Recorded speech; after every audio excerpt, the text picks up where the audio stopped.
Hey everybody, thank you for downloading this episode of the Daily Disney Blog Podcast, your source for all things Disney and a how-to guide to Walt Disney World. I am very excited about our guest today. He is the voice of my childhood and probably yours as well. He's the current voice of Winnie the Pooh and Tigger. He was also the singing voice of Scar in The Lion King. And most importantly to me anyway, he was the voice of Darkwing Duck. And he's the only person on the planet who can make you cry over Firefly. Please welcome to the show, Jim Cummings. How are you? Well, there you have it. That's a heck of an intro. Hello, Brad. Hey, how's it going? I'm great, man. How are you this morning? Oh, superb! Another day in paradise. That's awesome. Another day, but I always have to comment. I know that you were probably reading something about the current. Well, I always get a kick out of it when somebody says, "Well, are you the current voice?" And I go, "Well, yeah. Of course, I've been current for 30 years." Bless his heart, Sterling was the current voice for the original for maybe, I don't know, 4 shows, Yeah. and then he retired, and more power to him, and of course he passed away. But it's like, yeah, well, I'm the current voice since 1987, so it sounds like I just showed up, you know what I mean? But hopefully I'll stick around for a while. Oh, you'll be around for a while, man. You're the best. Okay, so the first thing I wanted to talk to you about was I did a little bit of research on you, and your first acting job, if I'm correct, was you played Lionel in Dumbo Circus? Yes, indeed. How was that interview? What were you doing when you got the call for that interview, or that audition rather? Well, it was it was great. I had sent out. It was my very, very first shot, my first demo tape, my first fill in the blank, and so I had sent it out to a customer at my video store that I was managing at the time. Said, why don't you send this tape to a friend of mine named Don Bluth? And I said, okay. I didn't even know who that was. But he's Don Bluth. That's who he is. Wow. And which is a big, one of the big kids, right? Yeah, no joke. And so I said, sure. So I sent him the tape, and somebody called back from his office and said, well, yeah, we're listening to your tape, and you don't suck, but we're not doing anything. We're making video games right now, but we'll hold on to your tape. We'll pass it along. And I thought, well, sure, don't call me. Don't call you. I won't call you. And a couple of weeks later, I got a call from Frank Brandt at Left Coast Productions. They were gearing up to do Dumbo Circus. And he said, well, I got this tape from Don Bluth. And I went, oh, that was nice. And he goes, well, and you don't suck. So you want to come up here? So you want to come up here and audition? So I did, and I got the job. And I had to quit my job in the video store because we were doing like 2 shows a week, and I think I was making like $150 or $200 more doing just those 2 shows than I was working for like 8 hours a week. Then I was making at the Video Depot working 60 hours a week. So I said, I think I'm going to do this instead. And so I jumped in with both feet, and Dumbo Circus went on for about a year and a half. We did over 100 episodes, and of course by then I had an actual agent, and then I fell into doing radio commercials, TV commercials, and the rest is mystery. And now I get to talk to you. That's exciting. Well, I was a huge fan of Dumbo Circus, actually. It's so funny when I started researching you, I was going back and I knew a lot of your stuff, but there were some things that like really surprised me. Like I wasn't aware that you were Tasmanian Devil. Oh, yeah. I realized it once I heard it, but I didn't realize you were Bonkers. I mean... Bonkers! I love Bonkers! I love He's Bonkers. very underrated. He is underrated. I always thought Bonkers. I thought he was very underrated. Yeah, and I jokingly say that I'm Winnie the Pooh and the Anti-Pooh because I don't know how you can get farther away from Pooh than Taz. You know what's funny? Taz-like. Oh, that's awesome. You know what's interesting? I was rummaging through some old home videos this past week, and I found some stuff from 1996 at Walt Disney World. And it was, I don't even know the name of the show, but it was basically the Disney Afternoon show. And you were in every single one of those shows. You were the main voice in every single one of those shows. Yeah, I had a nice run. And I'm glad that it's still going. It's not as rabid, but yeah, I'm on my way. I can't tell you that I'm on my way to do a Star Wars Rebels show because you'd have to kill me. Oh, yeah. So I can't tell you that. But So there you have it. Yeah, it's still going. Yeah, it's just a lot of fun. Just this past Christmas, my oldest daughter, Olivia, she gave me a Christmas gift of a lot of our old home movies on VHS, had them transferred to DVD. And one of them is, oh gosh, I don't know, maybe an hour long, and it is the entire video recording of the last Gummy Bears. Speaking of Disney Afternoon, the very, very last Gummy Bear ever recorded. And doggone it, I want to say it's 89 or 90 perhaps. I'm not sure. 1990. But anyway, we're all there, and of course my hair is all black and long, and, and there's Tress MacNeille and Corey Burton and Rob Paulson and Peter Cullen and Lorenzo Music, and of course the great June Foray and Michael Rye and Walker Edmiston and Will Ryan and Katie Lee. And it was just, I'm watching this and I'm going, oh my gosh, it gave me chills. It was like a time capsule. And I had the video, I had the camera in the booth with me, with all the people in the booth at the same time, and they're all cutting up. And Peter Cullen is, of course, Eeyore and Optimus Prime and many, many others. He's there doing his Canadian hockey player shtick that just knocks you out, and we're all just cutting up. And Pat Music was there, I believe, and Noel North, and it was just an amazing thing. And all these, it was a blast from the past. So I'm trying to figure out what the heck to do with this, because I want to show it to everybody. You're reminding me of that in the Disney Afternoon. In fact, I'm on the Disney Afternoon album too of theme songs. Yes, you are. I gotta love it, right? That's really it beats heavy lifting. Put it that way, because I've done that, and I can promise you it beats heavy lifting. I bet. Yeah. Voice acting is my dream job. I would love to do that somehow. I'm a stand-up comedian. That's what I'm doing now. But voiceover is. Well, you're brave. Well, good for you. Well, dive in. It's a lot. I think it's a lot easier than doing stand-up, because you don't have to memorize. Yeah, and write constantly. You get other people to write for you. That's right. So I got a few basic questions. I didn't want to I didn't want to drill you too hard this early in the morning. What is your favorite character you've ever done? What's your favorite voice to do? Oh boy, there's too many at the top. From Ray from Princess and the Frog, he's very close to my heart. I'm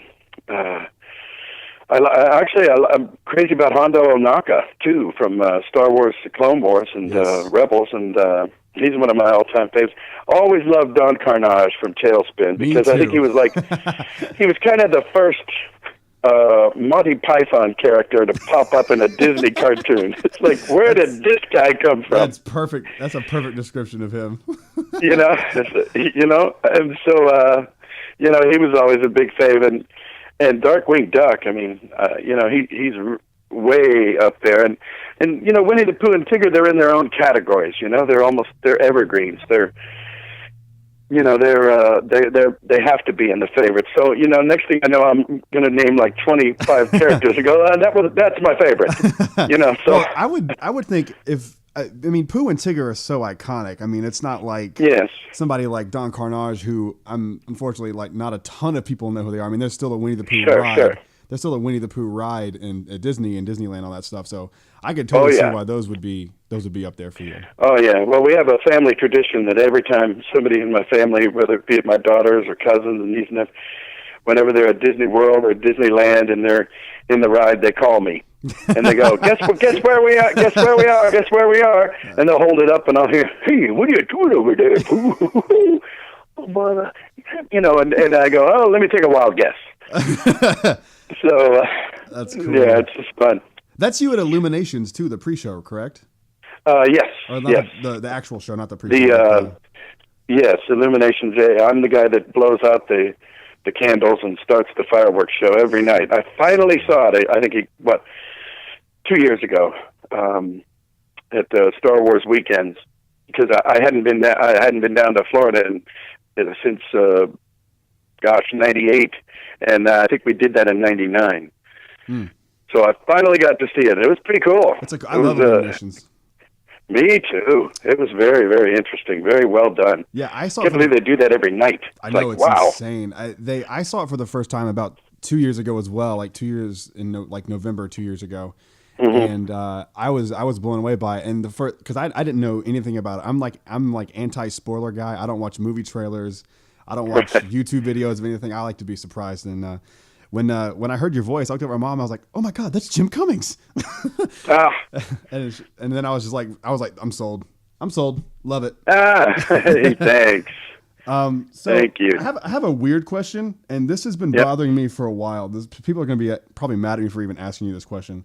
But there's a scene in Frozen where the guy is talking about the way they need to lay the firewood on the stack of firewood. Is that you? No. That wasn't you? Okay, the dude sounds just like you, and it's been bothering me since I saw Frozen the first time because I couldn't find anything about it either way. So I'll have to check it out. It sounds just like you. It drove me insane. I didn't think it was. I've been robbed. Robbed again. Yeah, I didn't think it was you because I didn't find anything about it, and they documented everything. Yeah. So I was just. It's a one line, just kind of a throwaway thing. So I was. Okay. Yeah. I wish it was me. That would make me watch Frozen. That would have been fine. Yeah, that would be just fine with me. Who are your inspirations when it comes to voice acting? Well, I've always been, Mel Blanc. I remember when I was a little kid seeing him, and then seeing Paul Winchell on TV, and those guys are my, and Paul Frees is another, because I remember my dad telling me, you see this guy right here, and he was on. It was a Jack Benny. It was like a rerun or something. Mel Blanc was doing his. I am the Mexican guy, and he was basically doing Speedy Gonzales, and he goes, see this guy right here? That guy does Bugs Bunny and the Tasmanian and Foghorn and the Daffy Duck, and I thought, wow, he's making money, he's doing, he's got a career, and he's on television, and he's doing the same stuff that gets me kicked out of class. And Paul Winchell the same way, and so I thought, that's where I think I'll aim in that direction, because I'm doing it anyway. I think if you do it well enough, somebody will let you do it professionally. So they were my guys, that's for sure. That's voice acting is just so fascinating to me because I think to me, I'm not an actor. Let's just put that out there right now. I'm not an actor in any way. But to me, it seems that voice acting would be much more difficult than acting because all you have to rely on is your voice. That's right. Well, I jokingly say I've been up. What is it? Oh gosh, I've been up for like 5 Emmys. Haven't got one. It's always somebody like Ed Asner or somebody who gets it. Although sometimes the good guys get it.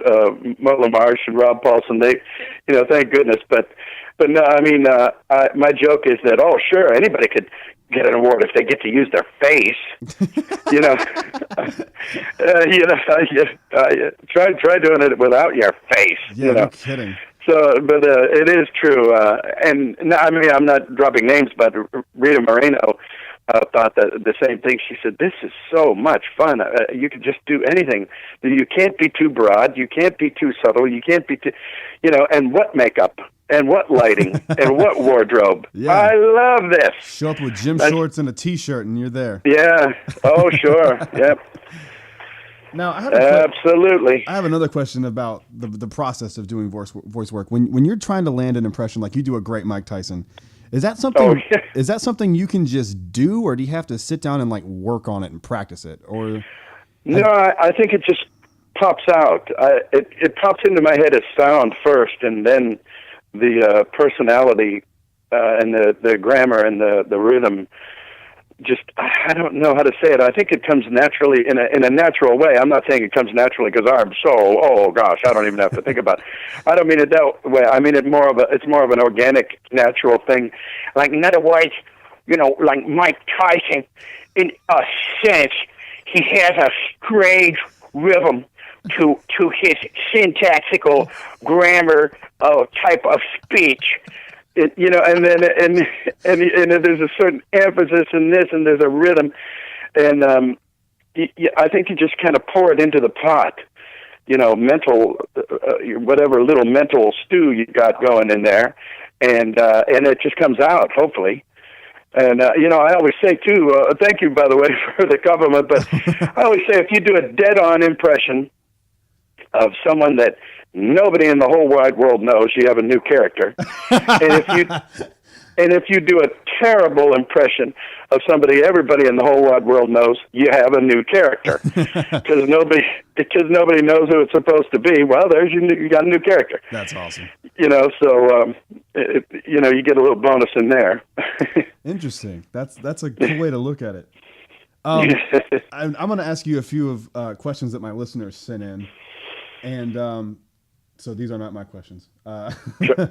Aside from the Disney characters that you have voiced, what are some of your favorite Disney characters? So other voices or other characters that you didn't voice, who are your favorite characters?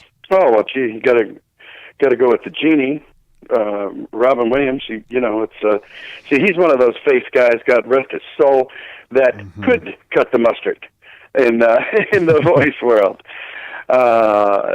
So Genie is definitely way up there, and I ended up doing it subsequent to this, but the original Jungle Book, King Louie, was way up.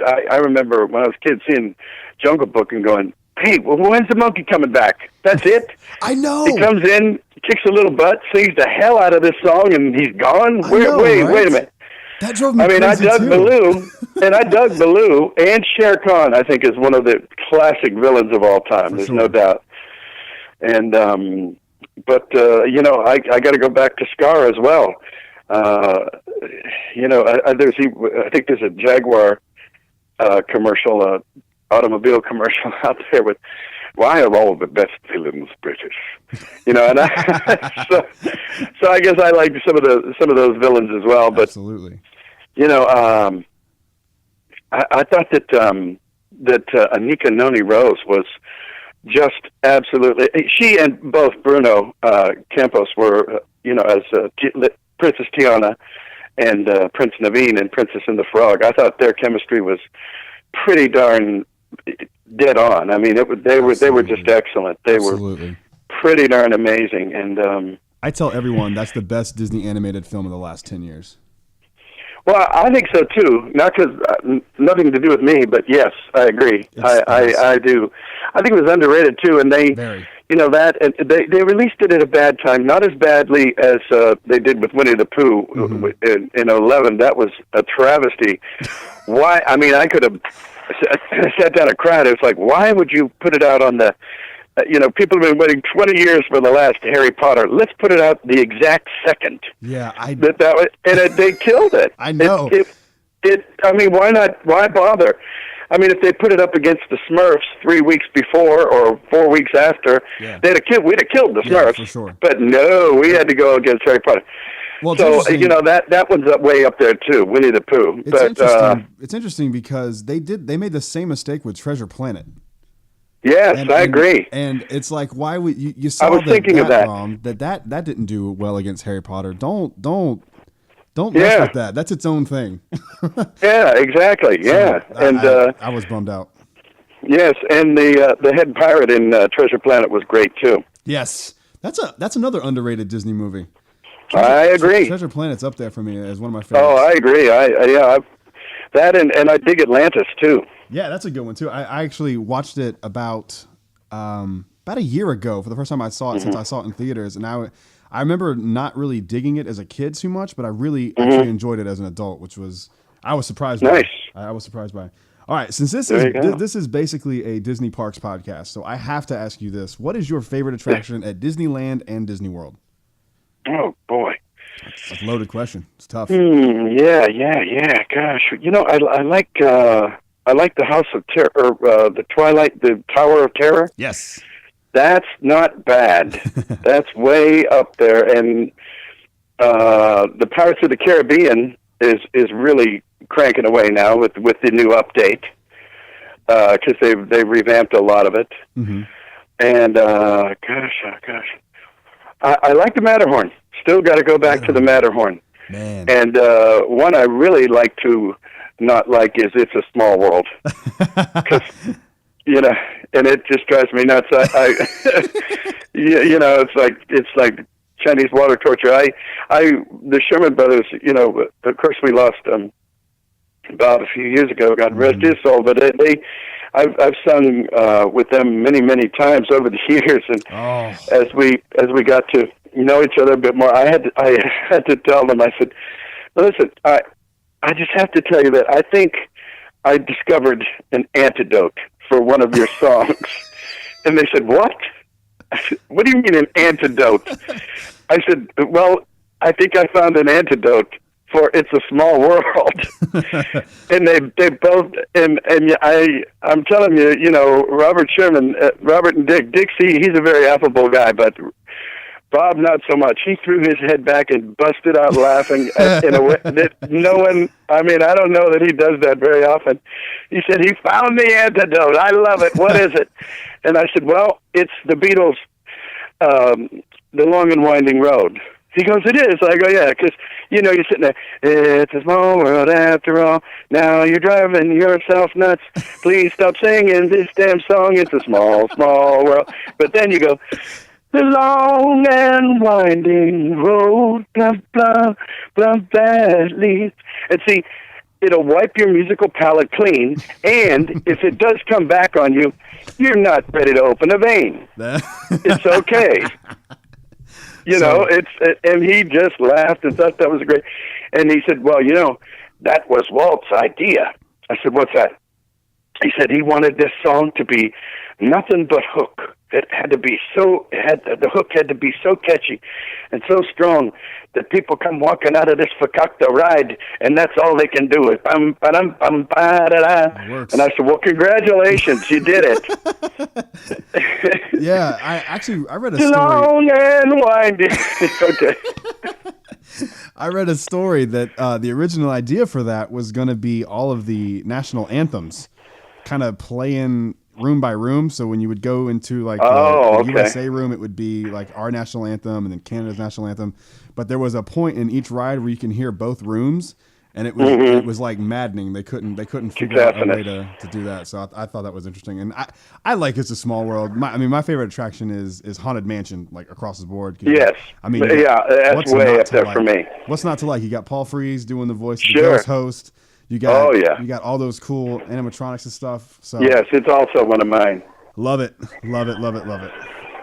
Well, I got one last question for you here, and then I'm going to ask a favor of you. So D23 Expo is coming up this week, and I don't know if you've heard or not that I'm sure. Oh, I'll be there. Oh, you'll be at D23. Oh, cool. So if big, large. Awesome. So that kind of leads into my question here, and if you can't answer, that's okay. Okay. There was some voting going online to get a certain Disney Afternoon character, Darkwing Duck, into the next edition of Disney Infinity, so Disney Infinity 3.0. Have you done any voice work for Darkwing Duck in the past few months? No, nothing except a fake Kickstarter campaign on April Fool's Day a couple years ago. I saw that. Yeah, that was kind of popular. But no, I haven't been the terror that flaps in the night anywhere near enough. So but I agree. You know, that's funny because that is the one character that, I sometimes go to a lot of these conventions around town, and people will come in and they're like 42 or whatever years old, and they've got a 7 or 8 year old, not unlike yourself, right? Mm-hmm. And they'll say, and he'll be dressed as Darkwing Duck. As cosplay, and I went, wow, how's this guy know? He goes, we're raising him right, man. And they hand me a stack of DVDs, and they go, I can't keep him away from these. Yep. And I said, yes, good job. Yeah, that's how my son is. My son loves him some Darkwing Duck. Yeah, keep up the good work, citizen. Carry on. Wow. Stay dangerous, bro. 6-year-old me is having a heart attack right now. Yeah, that was one of my favorites of all time. No doubt about it. By about the 4th or 5th show in, we'd established he always has his catchphrase, I am the terror that flaps in the night. Mm-hmm. I am the bug that splatters across the windshield of crime. I am Darkwing Duck. So it was always I am the terror that flaps in the night, fill in the blank, and then I am Darkwing Duck. And about, halfway through the first season, it came time for the catch his slogan to go out, and it says, I am the terror that flaps in the night. I'm not going to write anything here because Jim will probably make up something else anyway. I am Darkwing Duck. Oh, that's great. Oh, man. So. That's great. All right, so I'm going to ask one more Darkwing Duck question. And me and my friends have this debate all the time over who is more cool, Darkwing Duck or Negaduck? Oh, well, Darkwing. Darkwing? I mean, come on. Yeah, unless it's Negaduck.